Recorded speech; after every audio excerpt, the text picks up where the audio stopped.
Nous avons bien à choisir, être jugés ou bien être liquéfiés, contrits, par la miséricorde qui nous mènera bien plus loin que nous ne le pensons. On n'en finit jamais d'aimer, on n'en finit jamais de désarmer, surtout de ne plus s'appuyer que sur cette miséricorde. Si nous sommes miséricordieux, Dieu à son tour nous donnera sa miséricorde. L'enfer, c'est peut-être de chercher encore la justice. On ne croit pas à l'enfer à cause de la bonté de Dieu.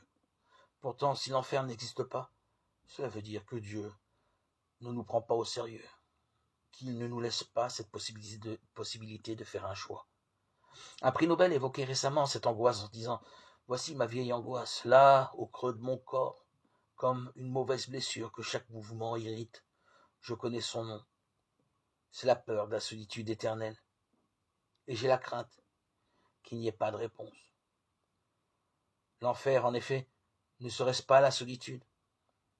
Celui qui ne veut pas de la miséricorde ni de l'amour, celui qui veut de la justice aura sa justice. Et il risque alors de demeurer seul et d'être confondu.